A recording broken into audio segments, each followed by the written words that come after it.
Mi propio hijo me dejó morir por $3.500. Tenía 12 millones en el banco, y su madre me dijo que fuera a rogarle a una maestra de escuela. Esa es la clase de sentencia que se te queda en el pecho como una piedra que te tragaste entera. No le respondí nada a Beatriz esa noche. A mis 58 años, simplemente me quedé sentado en la cocina. Pero quiero que entiendan algo antes de contarles el resto de esta historia. Esto no se trata de dinero, no realmente. Se trata de quién se queda a tu lado cuando ya no tienes absolutamente nada que ofrecerles. Déjenme retroceder un poco. Vivo en una pequeña casa de 3 habitaciones cerca de Pasadena, en las afueras de Houston. Es el tipo de casa que compras cuando eres joven y crees que vas a venderla para conseguir algo más grande algún día. Eso nunca pasó. La pintura se está cayendo a pedazos en el barandal del porche. Y el calor de Texas, aquí no solo te hace sudar, te asfixia. Huele a químicos de las refinerías y a promesas rotas. Era un martes por la tarde a finales de julio. Hacía tanto calor que las chicharras ni siquiera se habían molestado en callarse después del anochecer. Yo estaba sentado en la mesa de mi cocina con un montón de correo que no quería abrir. Un aviso de corte del servicio eléctrico de Centerpoint. Una carta de la compañía de seguros que ya sabía que no traía buenas noticias. Las buenas noticias no vienen en sobres tan gruesos. El teléfono de Beatriz sonó desde la encimera. Vi cómo le cambiaba toda la cara. Quiero decir, cambió como si alguien hubiera encendido un interruptor detrás de sus ojos. Ahí estaba, pensé, la única sonrisa de mi esposa que puedo ver hoy en día, y ni siquiera es para mí. César, mijo, ella prácticamente lo cantó. Oh my God, cuéntamelo todo. Dejé mi taza de café sobre la mesa y le pregunté si era César, que quería saludarlo rápido. Ella ni siquiera me miró. Me dio la espalda, girando su cuerpo como si yo fuera una corriente de aire sucio entrando por una ventana que necesitaba cerrar. Caminó hacia la sala, alejándose de mí. ¿$12 millones? Ay, mijo, estoy tan orgullosa de ti, de verdad que sí. Tienes la mente para los business, igualito a mi lado de la familia. Me quedé ahí sentado y escuché a mi esposa de 31 años hablarle a nuestro hijo como si acabara de curar el cáncer. Pero solo había cerrado un trato de bienes raíces comerciales en la zona de Galleria. No digo esto para sonar amargado, lo digo porque es la verdad, y porque necesitan entender cómo era la normalidad en mi casa antes de que todo explotara. Ella colgó el teléfono un rato después, todavía sonriendo. Caminó de vuelta a la cocina, y la sonrisa se le cayó de la cara en el segundo que me miró, como si se hubiera quitado una máscara. Le está yendo muy bien, le dije. Y lo decía en serio. Cualquier cosa que haya pasado entre ese muchacho y yo, nunca le he deseado el mal. Beatriz no dijo nada más. Simplemente deslizó el recibo de la luz a través de la mesa hacia mí. No me preguntó cómo me sentía. No me preguntó por la tos seca que había tenido durante 3 semanas y que yo seguía culpando a la humedad del Golfo. Arregla esto, me dijo. Por favor, antes de que nos corten la luz otra vez. Lo dijo como si fuera un patrón. Como si el único fracaso en esta casa fuera yo. Aquí es donde se supone que debo hacer que me vea mejor de lo que soy. Y no voy a hacer eso. Voy a decirles la verdad. Hace 10 años, yo no era un perdedor que se gastó los ahorros de la familia en un casino de Luisiana. Yo era un inversionista de bienes raíces, uno pequeño, nada lujoso, pero era bueno en lo que hacía. Compré 60 acres de tierra cruda en el condado de Fort Bend. Era tierra que iba a quedar justo en el camino de la expansión de la nueva carretera. Todos decían que yo era inteligente. Beatriz solía presumirlo en la iglesia. Entonces, una vieja tubería de petróleo debajo de una propiedad vecina se rompió. El crudo se filtró en el agua subterránea antes de que nadie supiera lo que había pasado. Mi tierra, los 60 acres en los que había hundido todo mi dinero y mi crédito, quedó bloqueada bajo una orden federal de limpieza. No podía venderla. No podía construir en ella. No podía hacer absolutamente nada con esa tierra excepto pagar los malditos impuestos a la propiedad y ver cómo mi puntaje de crédito se iba por el desagüe. Los bancos me quitaron mis líneas de crédito, mis socios se alejaron, y Beatriz nunca me preguntó si yo estaba bien, solo me preguntó cómo iba a arreglarlo. Eso fue hace 10 años. He estado manejando un montacargas en un almacén de distribución cerca de la carretera 36 desde entonces. 6 días a la semana, llegando a casa oliendo a cartón, diésel y sudor. Y en algún punto de esa década, mi hijo cumplió 21 años, y decidió que su vida entera había sido arruinada. Arruinada porque su padre no podía pagarle su viaje de vacaciones de primavera. Él nunca me perdonó por eso, ni una sola vez. En su mente, yo aposté y perdí, y él tuvo que pagar el precio. Tal vez necesitaba un villano para justificar su propia crueldad. Mi hija es diferente.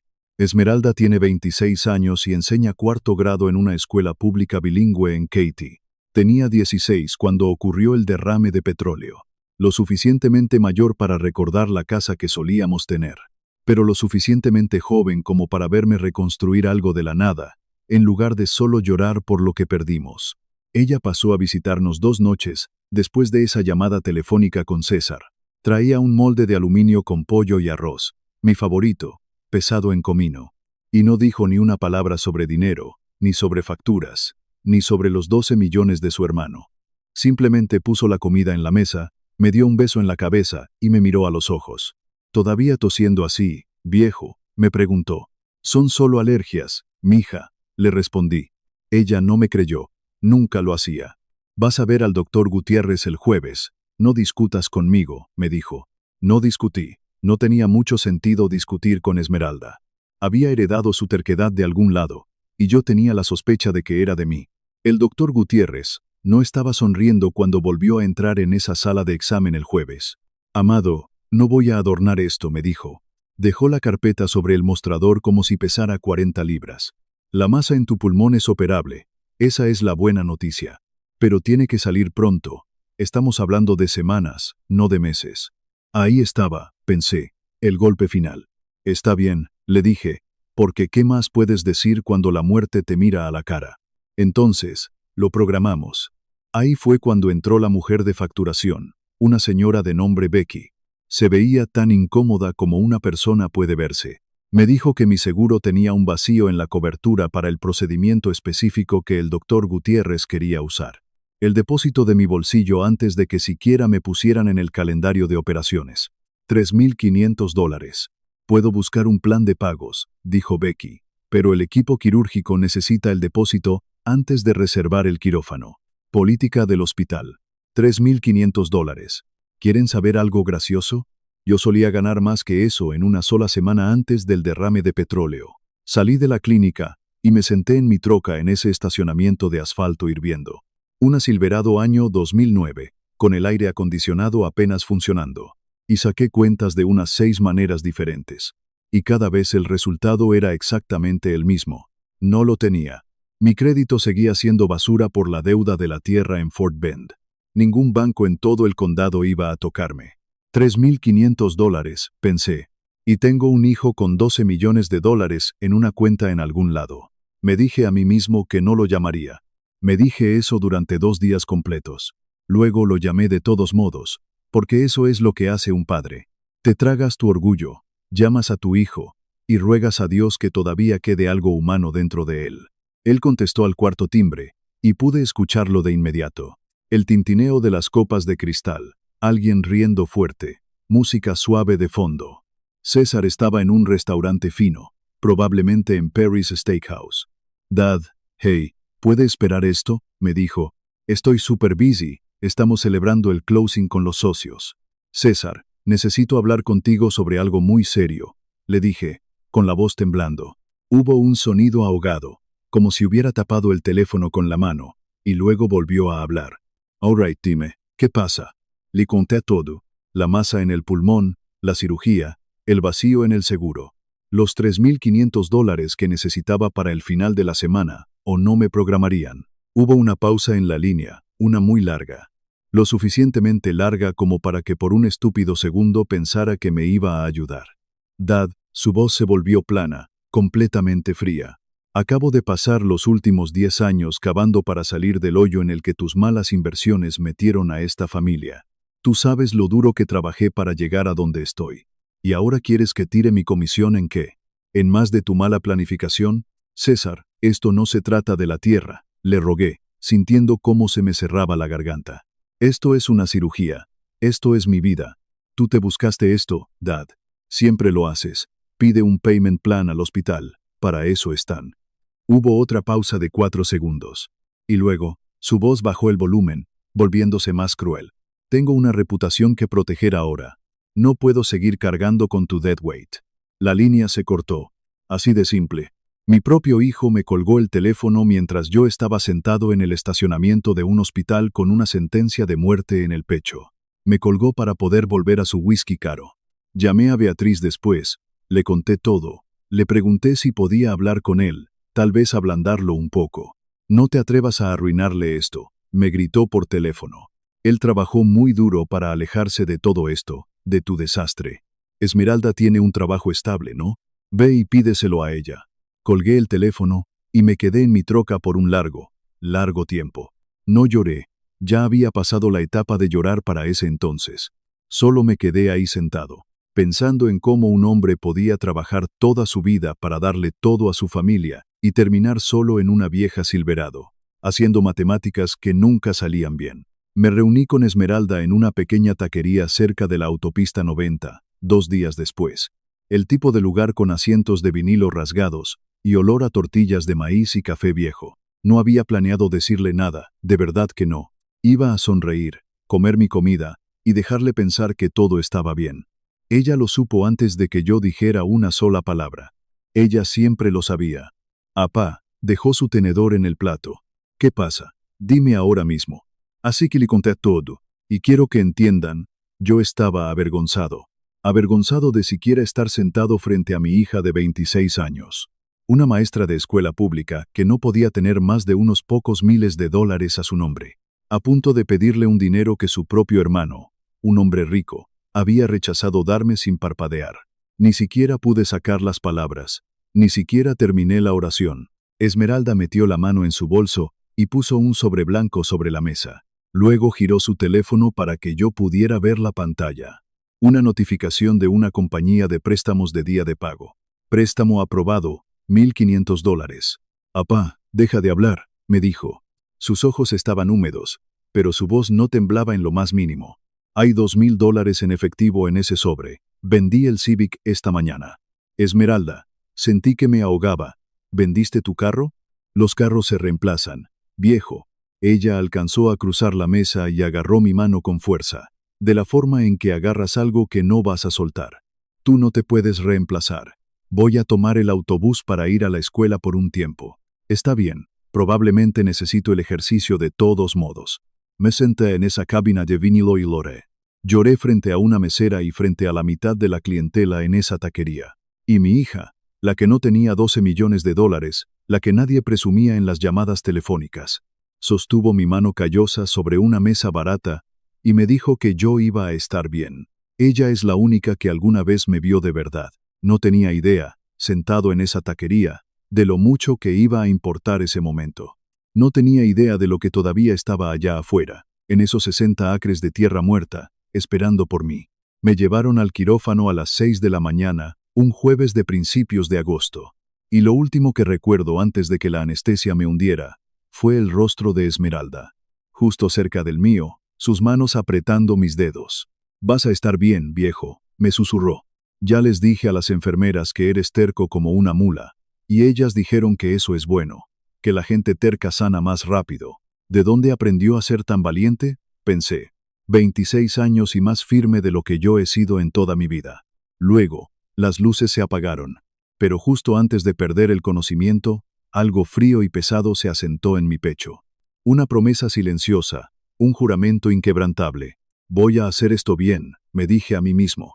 No importa lo que cueste, no importa a quién tenga que destruir para hacerlo. Y mientras yo caía en ese sueño profundo inducido por químicos, a más de 2,000 kilómetros de distancia, en una oficina en Washington, un empleado del gobierno federal levantó un sello oficial y lo presionó con fuerza sobre un documento que llevaba mi nombre. El estado de la Tierra había cambiado. Una cadena de eventos acababa de comenzar. Una reacción en cadena que estaba a punto de aniquilar a mi familia para siempre. Y ninguno de nosotros lo vio venir. Pero justo antes de perder el conocimiento, algo frío y pesado se asentó en mi pecho. Una promesa silenciosa, un juramento inquebrantable. Voy a hacer esto bien, me dije a mí mismo. No importa lo que cueste, no importa a quién tenga que destruir para hacerlo. Y mientras yo caía en ese sueño profundo inducido por químicos, a más de 2,000 kilómetros de distancia, en una oficina en Washington. Un empleado del gobierno federal levantó un sello oficial y lo presionó con fuerza sobre un documento. Un documento que llevaba mi nombre. El estado de la Tierra había cambiado. Una cadena de eventos acababa de comenzar. Una reacción en cadena que estaba a punto de aniquilar a mi familia para siempre. Y ninguno de nosotros lo vio venir. Desperté 11 horas después con un tubo en la garganta y un dolor en el pecho como si me hubieran estacionado un camión encima. El doctor Gutiérrez pasó por mi habitación esa noche, todavía con su uniforme quirúrgico. Recuerdo que se inclinó cerca para que yo pudiera escucharlo por encima del pitido del monitor. Sacamos todo, amado, me dijo. Márgenes limpios, lo hiciste bien. No lloré, no tenía la energía para llorar. Simplemente me quedé ahí acostado y pensé en el carro de Esmeralda, un viejo Honda Civic, que ahora estaba en el lote de algún concesionario con el nombre de otra familia en el título. Y pensé, ella me compró esto, no el hospital, no la compañía de seguros, y desde luego no mi esposa ni mi hijo. Mi hija me compró el aire que estoy respirando con un préstamo de $1,500, con un carro que ella necesitaba para ir a trabajar. Voy a arreglar esto, me repetí a mí mismo en la oscuridad de esa habitación de hospital. No me importa si me toma hasta los 80 años, voy a arreglarlo. No tenía idea de lo pronto que esa promesa iba a ser cobrada. Pasé las siguientes 2 semanas recuperándome en el sofá cama de Esmeralda. Mi propia casa estaba vacía la mayor parte del día, y Beatriz ni siquiera se había molestado en mandarme un mensaje de texto para preguntar cómo salió la cirugía. No iba a quedarme solo en una casa silenciosa, escuchando mi propia máquina de respiración, sabiendo que mi esposa me veía como un estorbo. El apartamento de Esmeralda era pequeño, de una sola habitación, cerca de la nueva autopista en Katy.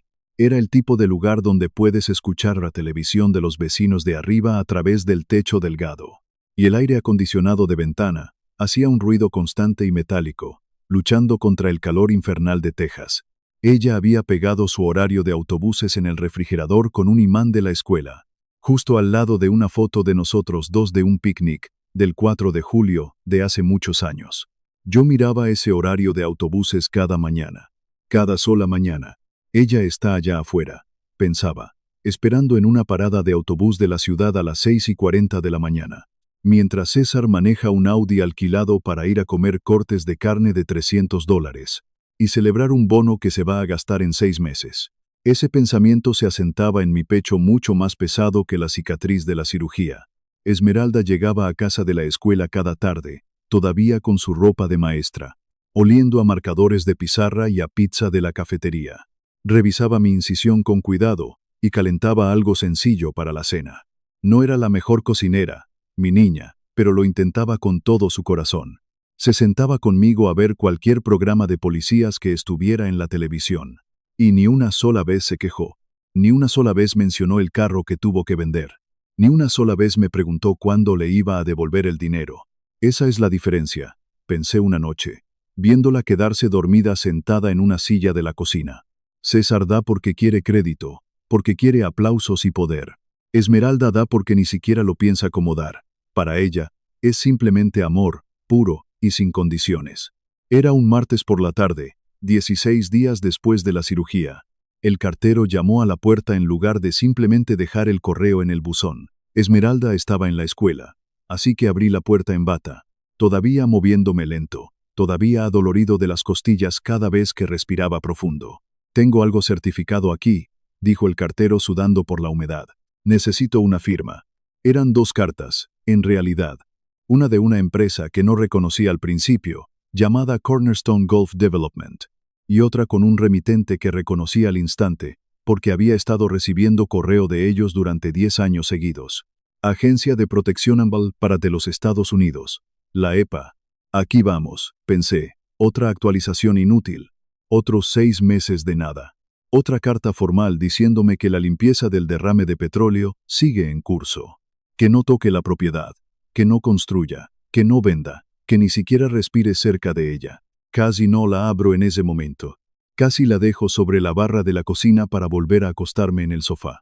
Pero algo en mi instinto me hizo sentarme en la pequeña mesa de Esmeralda y rasgar el sobregrueso. Leí el documento 2 veces. Luego una tercera vez, mucho más despacio, porque no confiaba en mis propios ojos. Estado de remediación completado. Sitio liberado de supervisión federal a partir del 14 de julio. Completado. 10 años. 10 años pagando impuestos a la propiedad por una tierra muerta que no podía tocar. 10 años de tener mi crédito en la basura y mi nombre manchado en los bancos de Houston. 10 años de mi propia esposa mirándome como si yo fuera una mancha en la familia. Y ahí estaba, en blanco y negro, terminado, liberado, limpio. Puse esa carta sobre la mesa como si fuera a explotar si la movía demasiado rápido. Mis manos temblaban un poco. Luego abrí la segunda carta. Cornerstone Gulf Development. Resultó que, mientras mi tierra había estado bloqueada bajo una orden federal de limpieza ambiental, la ciudad no se había detenido. La expansión de la gran autopista en la que yo había apostado todo hace 10 años, finalmente se había construido, y pasaba justo por el límite de mi propiedad.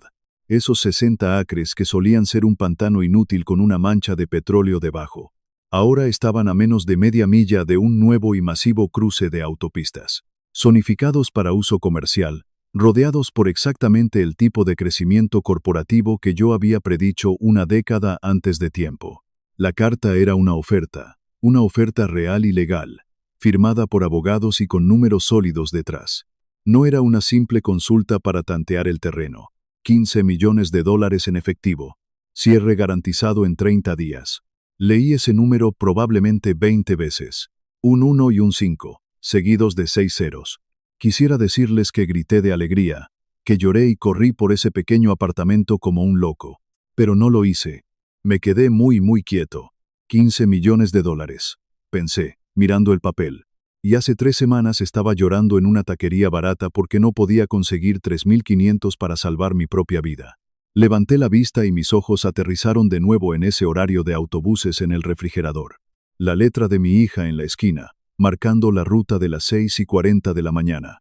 Porque a sus 26 años, tuvo que memorizar un viaje en transporte público para que su padre pudiera entrar a un quirófano.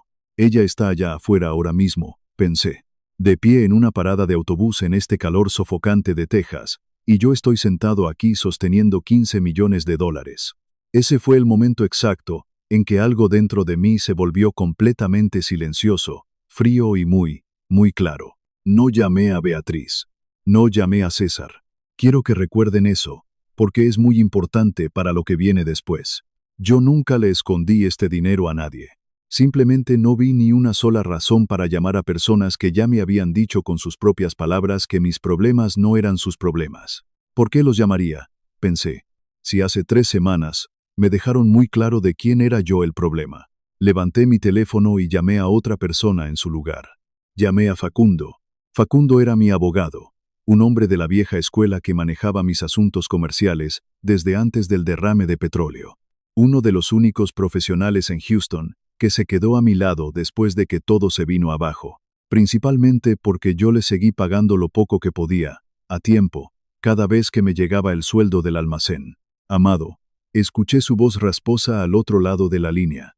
Dios mío, ¿cómo te sientes? Esmeralda me mandó un mensaje diciendo que la cirugía salió bien. Facundo, necesito que revises unos documentos por mí hoy mismo, si puedes. Algo en mi tono de voz debió decirle que esta no era una llamada de cortesía. ¿Qué está pasando, amado? Le conté todo. La carta de liberación de la agencia ambiental, la oferta de la constructora comercial, el número exacto. Hubo una pausa tan larga en la línea que por un momento pensé que la llamada se había cortado. 15 millones, dijo finalmente, soltando el aire despacio. Amado, eso cambia absolutamente todo. Sé que lo hace, le respondí, mirando el horario de autobuses una vez más. Y exactamente por eso necesito que saques algo de tus archivos antes de que hagamos cualquier movimiento con esta oferta. ¿Recuerdas un documento que Beatriz te hizo redactar hace 5 años? Facundo se quedó callado de nuevo. Esta vez el silencio era más pesado. El acuerdo de partición y cambio de propiedad, dijo. El que César insistió tanto que firmaran. Ese mismo, le dije. Lo recuerdo muy bien, amado. Le dije a Beatriz en ese momento que no me gustaba la idea, pero ella fue insistente. Y era su derecho legal protegerse, dada la situación de tus deudas y el embargo de la tierra. Hizo una pausa. Escuché el sonido de su teclado. ¿Quieres que busque el original? Quiero que lo saques. Y quiero que me leas exactamente lo que dice, palabra por palabra. No omitas nada, porque si recuerdo bien ese documento, pensé, Beatriz no solo se protegió de mis fracasos. Ella firmó renunciando a cualquier derecho sobre lo que viniera después, fuera bueno o malo. Facundo me llamó de vuelta 2 horas después, y pude escuchar el crujido del papel grueso en su oficina. Amado, voy a leerte la cláusula operativa de este acuerdo, me dijo.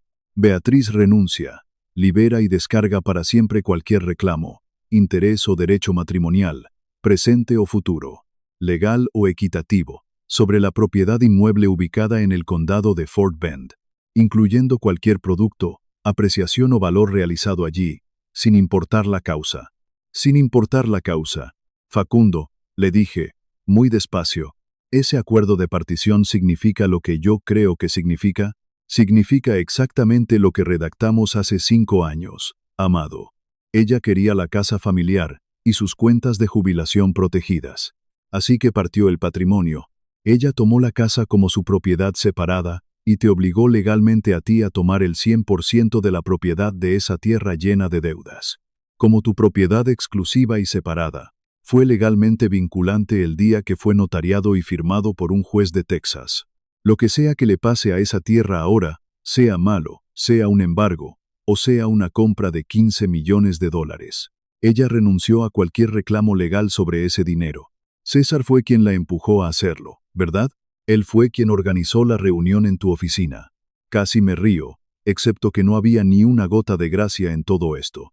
Le dijo a su madre que era un movimiento inteligente.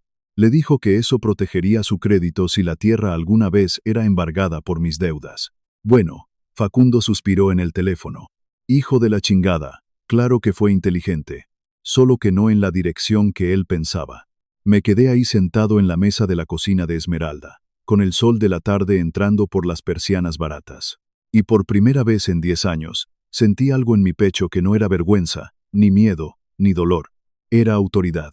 Facundo, quiero aceptar la oferta de la constructora, pero quiero que se haga en absoluto silencio. No quiero que una sola alma fuera de esta llamada sepa de esto hasta que el dinero esté en el banco. Ni siquiera Beatriz, ni siquiera César. Especialmente ellos dos. Miré la foto del refrigerador, la cara sonriente de mi hija. Prepara el papeleo que necesites preparar. Quiero que se cierre la venta, y quiero que se establezca un fideicomiso irrevocable el mismo día. Todo a nombre de Esmeralda. Facundo no dijo nada por un segundo. ¿Todo, amado? ¿Los 15 millones enteros? Cada centavo que quede después de pagar los impuestos y las deudas viejas. Mi voz no tembló, ni un poco, y eso me sorprendió más que cualquier otra cosa ese día. Ella vendió su carro por mí, Facundo. Sacó un préstamo de día de pago, con una tasa de interés del 22%, para que yo pudiera operarme. Ha estado viajando en un autobús de la ciudad a las 6:40 de la mañana durante semanas, solo para que yo tenga un lugar seguro donde sanar. Me detuve, tuve que hacerlo, porque mi garganta se había cerrado por la emoción. Mientras tanto, mi hijo me dijo que le pidiera un plan de pagos al hospital para no afectar su comisión. Y mi esposa me dijo que no me atreviera a arruinar su gran celebración de negocios. Así que no voy a dividir esto en 3 partes por el simple hecho de aparentar que soy justo. Lo justo ya ocurrió. Lo justo pasó en una taquería barata hace 3 semanas. Y solo uno de mis hijos apareció para pagarlo. Te entiendo perfectamente, amado. Tendré los documentos listos para el viernes. Una cosa más, Facundo, no pongas mi nombre en las escrituras de la casa que le voy a comprar a mi niña. El fideicomiso debe ser el único dueño. No quiero que haya ni una sola pieza de todo esto que alguien pueda pelear en una corte más adelante. Quiero que sea impenetrable, a prueba de balas, ¿me entiendes? Impenetrable, dijo Facundo. Entiendo completamente. Colgué el teléfono y me quedé un largo rato en ese apartamento silencioso, escuchando el zumbido de la unidad de aire acondicionado. Se van a enterar eventualmente, pensé, y cuando lo hagan, no van a venir aquí preguntando cómo me siento o si mis pulmones están sanando. Van a venir aquí exigiendo dinero, porque eso es lo que son ahora, o tal vez, lo que siempre han sido. No me equivoqué en eso, pero no esperaba que sucediera tan rápido. 8 días. Ese fue el tiempo que tuve entre colgar el teléfono con Facundo y escuchar el primer golpe violento en la puerta de Esmeralda. 8 días para poner en orden mis documentos, firmar lo que había que firmar y transferir el dinero. 8 días para sentarme con el sentimiento más extraño que había tenido en una década. Paciencia. Quiero decirles que pasé esos días planeando un gran discurso dramático, pero no lo hice. Principalmente solo sané. Caminé un poco más lejos cada mañana. Me senté en el pequeño balcón de Esmeralda por las tardes, y vi el sol ponerse sobre el estacionamiento, sabiendo que mi familia estaba a punto de fracturarse para siempre. El miércoles por la noche, alguien golpeó la puerta como si estuviera tratando de arrancarla de las bisagras. Dad, abre la puerta, sé que estás ahí. Era la voz de César, fuerte, pero deshilachada en los bordes de una manera que nunca había escuchado antes. No era el César arrogante y satisfecho del restaurante de carnes. Había algo desesperado debajo de su tono. Esmeralda llegó a la puerta antes que yo, todavía con su ropa de la escuela. La abrió de un tirón con la misma mirada severa que solía darle a los niños que se portaban mal en su salón de clases. ¿Quieres explicar por qué estás golpeando mi puerta como si fueras la policía?, le preguntó. César pasó junto a ella empujándola con el hombro sin responder. Beatriz venía justo detrás de él. Y quiero que se imaginen esta escena. Mi hijo, de 31 años, con una camisa de vestir de diseñador toda arrugada, la corbata aflojada, sudor brillando en su cuello a pesar del aire acondicionado. Mi esposa detrás de él, con los brazos cruzados, la cara dura como la piedra, los labios apretados. Ninguno de los dos me miró a los ojos para preguntar cómo iba mi recuperación. Ni una palabra sobre la cirugía. Ni una palabra sobre la cicatriz que todavía me dolía debajo de la camisa. Dad, la voz de César se quebró un poco justo en el medio. Tenemos que hablar de business, right now. Hoy está pensé. No un, papá, ¿cómo te sientes? No un, perdóname por colgarte el teléfono en el estacionamiento del hospital. Directo al dinero, igual que siempre. Siéntate, César, le dije, manteniendo mi voz baja y tranquila. Te ves como si estuvieras a punto de tener un ataque al corazón. Él no se sentó. Empezó a caminar de un lado a otro por la pequeña sala.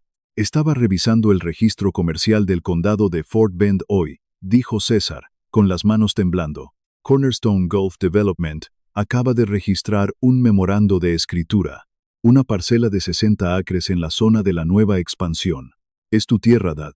Marcaron el historial del título por la renuncia que Mom firmó hace 5 años. $15 millones en efectivo. La vendiste, ¿verdad? La boca de Beatriz literalmente se abrió por la impresión. 15 millones, dijo ella, casi sin aliento. Amado, ¿eso es verdad? Así que así fue como se enteraron, pensé. No por mí, sino por un registro comercial público, porque mi hijo es un corredor de bienes raíces obsesionado con el dinero de los demás. Era casi gracioso, de una forma enferma. Es verdad, dije, tan calmado como pude. La venta se cerró hace 9 días. 9 días. La voz de César subió de tono, casi gritando. Has tenido esto durante 9 días y no me llamaste, a tu propio hijo. Lo miré por un largo momento antes de responder, sintiendo cómo el desprecio se asentaba en mi estómago. La última vez que te llamé, César, estabas en el restaurante Perry's celebrando una comisión de 12 millones.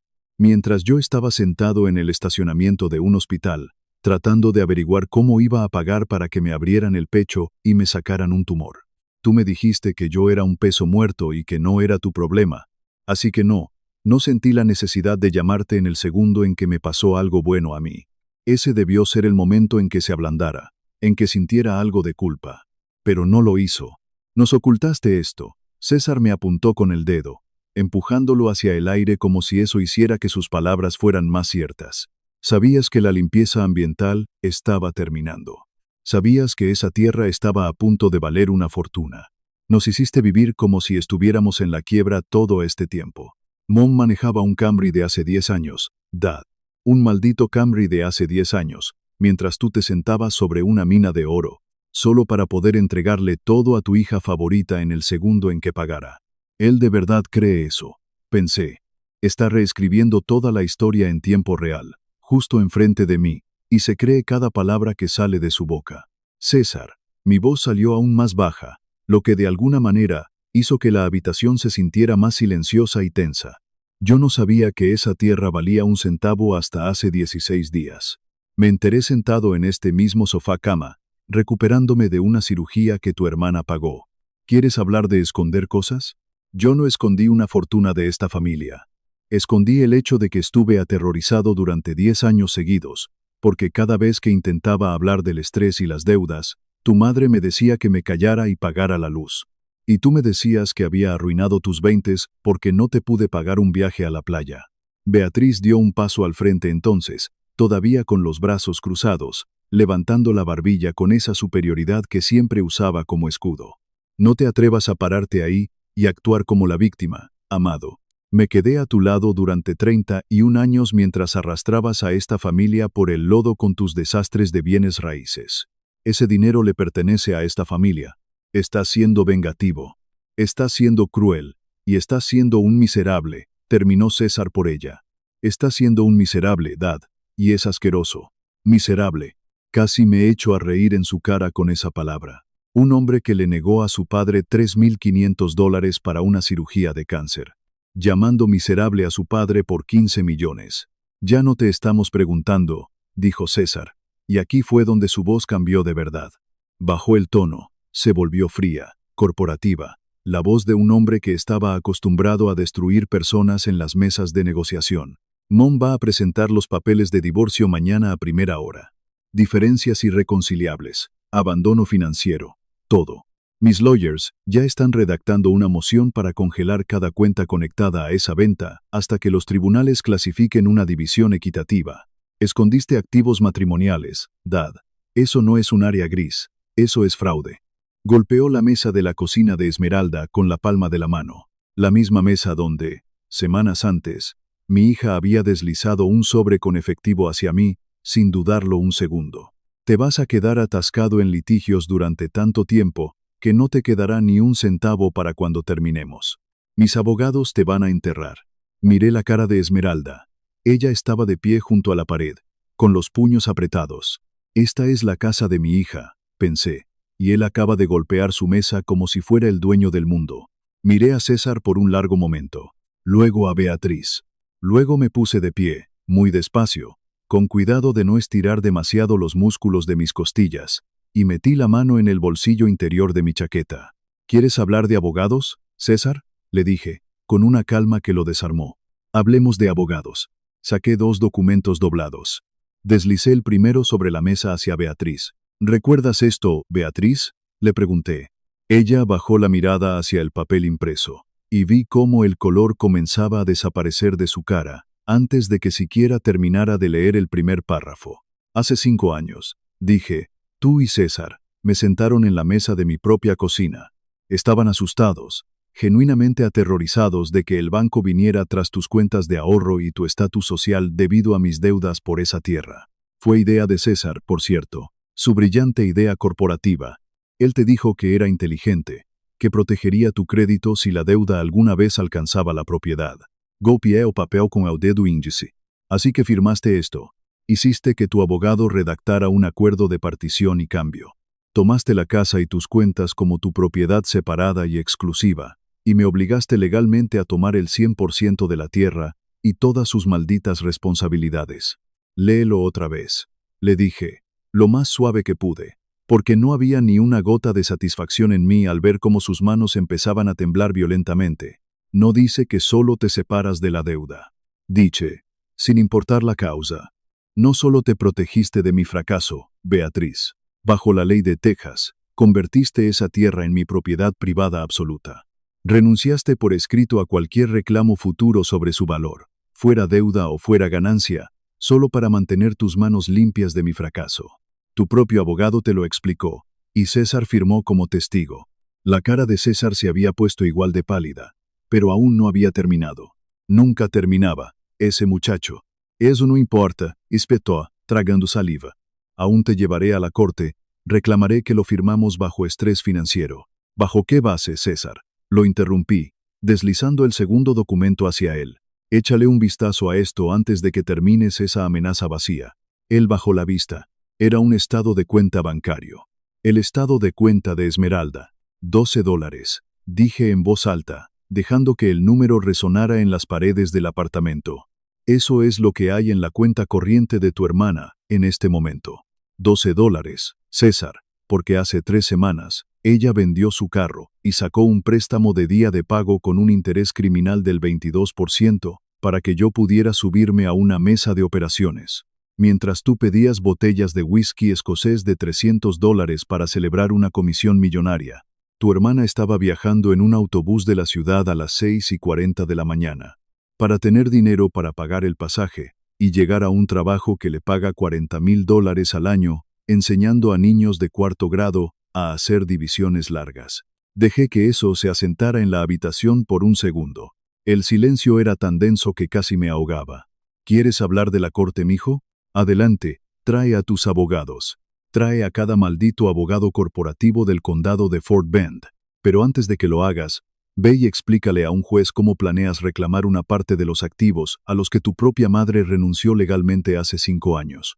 Renunció bajo tu propio consejo.